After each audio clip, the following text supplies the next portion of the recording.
Hi guys, welcome to my channel Tarot Mystique. In this first playlist, we will be going through what each and every tarot card means in detail in the entire deck. My aim is by the time that we are done with this entire playlist, anybody watching this should be able to know in great detail what each and every tarot card means. Having said that, the disclaimer I would like to first of all tell you is that every tarot card in a reading should be analyzed together. No tarot card should be analyzed solitarily. That means if you take out three cards, all three of them must be read as a story together rather than one card individually and the other card individually and the third one individually. And another thing I'd like to say is that every card that comes out in a pair with another has a significant story to tell you for the question you've asked. So it's better to read them as a whole story. Secondly, although I'd be summarizing books and my own personal experience, I would like to tell you that your intuition, that's the key in reading tarots. For tarot cards, the feeling that you have on your own, reading the cards, triumphs every lesson me or anybody else could be giving you. And that also points to whether this reading is going to be a positive one or a negative one. A great misconception that we have about tarot cards is that certain cards are very positive, certain cards are very negative, and there's always a yes or a no component. That's maybe true to an extent, but I like to believe that every card, like anything else in life, has a positive and a negative side. So I would tell you, let your intuition triumph what me or anybody else or any book is telling you. How you feel, how you perceive the situation, that's what you should be listening to. In the first part of this video, I'd be going over what the card symbolizes. I would recommend watching the whole video to grasp the meaning of each and every card. However, however, I've also time-stamped the video, so if you're short on time or if you just want to review certain section, I think the timestamp should be able to save you time there. So let's get into the first card of the deck. It's a very majestic card. In every deck that you buy, usually it's either the Fool or the Magician. That's at the top. The current deck that I'm using is the Rider-Waite. That works very well for me. In my intuition, I've found the Rider-Waite to be sort of the best in line with what I have been able to predict with. So I'll be sticking to the Rider-Waite for this series. So the Magician card, in my view, is one of the most mysterious cards in the deck. I think the whole tarot deck is mysterious, but in my experience, the Magician is the most mysterious one of them all. I call it mysterious because there's a lot of dualities in this card. Of sort of every book that I've read, of every sort of person that I've heard to, usually we associate only positive qualities with this card, but I've seen some very, very, very negative effects as well. So we'll be going over all of them. I've classified them into four categories. I'll be first going over how this card functions in a professional reading or in sort of a money financial reading. In the second part, I'll be talking about the relationship aspects, love and relationships. In the third one, I'll be talking about your education. And in the fourth one, we'll be going over the spiritual aspects of the card. That's where I think the card shines the most and has the most positive qualities. So this card, if you take a look at it, it has a man pointing to the earth and to the sky. He's got, some call this a candle, some have called it a wand. Depends on whatever you want to believe in. Having said that, these two are commonalities. As above, so below. And you've got an infinity sign on the top, which is a very beautiful thing to have. And we've got a guy dressed in white and he's got a red robe on top of it. On the table are all the four suites of the deck, and we've got a beautiful garden around it. Now, notice how all the four decks are sort of kept separated from him. And we've got this guy dressed in white, which, in my opinion, again, this is my opinion, this shows how the spirit is separate from the four suites. The only thing is our ego and our mind, which connects us to the four suites. So this card, I think, is once again a representation of how we are an unlimited spirit having a limited experience in the body mind. And the infinity sign on top of the head, I think, is expressive of how infinity lies when we cross our body mind. So basically, I would say this shows how what happens once we cross the crown chakra. We merge with the infinite. I think this inherent duality gives this card the most mysterious nature in the entire deck. That's why I call it the most mysterious card of the deck. In a professional setting, this card could mean quite a few things. So let's take first a look at the positive sides, and then I'll quickly cover the negative sides.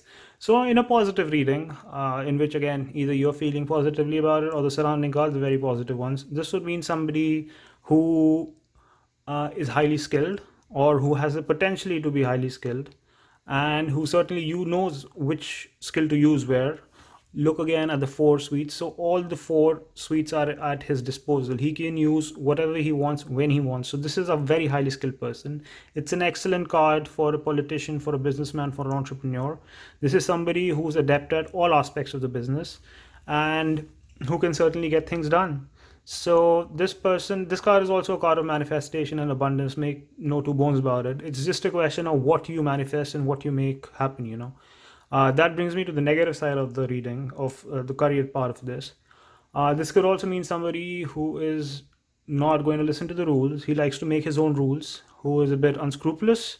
I'm not sort of saying he's unethical, but certainly, it's one of those I'll do whatever it takes to get things done. So, sort of the ends justify the means, if you catch my drift. So that's why I feel there's a negative side to the cards as well, and it's very good for a politician. That tells you a lot, eh? So I've seen this card come out when somebody is breaking the rules, who is not sort of playing by the book. And this card can certainly help one achieve that. So this person can manifest, something that does not really belong to him, and he takes more than his share of the pie. So that's the negative side to it. Now, coming to the love reading, once again, I'll first go over the positive, then the negative side of things. Having this card come out, with the beautiful gardens around it, certainly is a good omen for love. It could mean that you currently in a time when you can manifest truly a beautiful relationship for yourself. I don't want to call soulmates because then there's other cards for that, but certainly a partner of your dreams, somebody who's going to be very good for you, might be manifesting. And if you feel there's somebody chasing you who might fit into this role, that's where you probably need to be a bit careful, because once again, all the four sort of suites are laid out on the table, and this person will be using every tool that he has to get close to you, whether that's flattery, whether that's throwing money, whether that's, I don't want to say coercion, but maybe they try to put boundaries around you. And basically any and everything possible to get you. That's where you probably need to be a bit careful, and that's where I can come into the negative side of the things. As in the career, this could mean that somebody who does not follow rules, and this person will not give up. So I'm not saying you have a stalker at hand, which is possible, I mean, depending on how bad the reading is as a whole. But this person, you need to be careful. So trust very carefully, give your trust very carefully, and have abundant caution when this card comes up. In a positive reading, once again, there is a very high possibility you're going to land a partner of your dreams. It's just that the negative side is a bit too much to handle, might become too much to handle. So be a bit careful on that. Now, coming to the education side of things, I think even in an education setting, this is a beautiful card to have, with very few negatives. I think overall positivity. When it comes as in a positive setting, it's a very welcome card to have. Usually it means that the person has a very high IQ. He has the potential to be a great artist. He has a good potential to go into STEM. Basically, once again, look at this. Everything that is at his disposal. There's nothing difficult for this person. He has the potential to tap into the infinite and use it, to manifest something in the physical world. So if a person wants to, let's say hypothetically wants to become a doctor, usually the answer is yes, depending on, again, the surrounding cards. But there's very few things I would say no to. If the question was about education, whether it's about passing an exam, whether it's graduating in time, or whether it's getting admission into a university that's very competitive, a competitive exam, there's very few things I would say no to when this card comes out. The only negative is if this person wants to cheat in an exam, he's going to be a very good cheater. That means that this person would get away with anything. So you might say, that's not really a negative thing. There is, again, I don't think this person would get caught. He would know how to slip through even if he gets caught.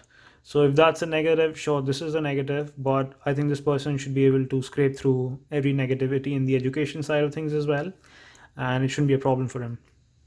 Now, coming to the last category of a spiritual reading, which in itself is very rare. I don't think I've had very many people coming to me for a spiritual reading. But having this card come out in a spiritual reading is even rarer. So you can imagine how rare it is for this card to come out in that kind of a reading. And that's where I think this card shines the most. I think you have all positivity when it comes to that, because look at this. This is a person who can identify with the spirit, and he can identify with this infinite source of unconsciousness around us. He can learn to disassociate with everything that this world has to offer. He can go, to a higher power for his calling, and he can also, attain enlightenment maybe. Although I think that might be beyond what a tarot card could show you, but certainly this is one of those cards that point towards it. Beautiful. I mean, the white clothing and the white band on the head and this sign on the top. So this, I think, in my opinion, comes the closest to enlightenment in the entire tarot deck. That's a very strong statement to make, but I think I stand behind it. And it's a beautiful card to have. Overall, I think, except the element of cheating and the potential to cheat and the ability to cheat successfully, I think there's everything positive about this card. It's truly the number one card of the tarot deck, and it deserves the respect that it gets. So on that note, let me end this video. Let me request you to please like, share and subscribe my video. It's a new channel. I also request you to comment and tell me how you found my videos. If there's any suggestions you might have, I'd be very happy to hear from you, and I'll be even more happier replying to each and every comment. So on that note, thank you very much, guys. See you in the next video.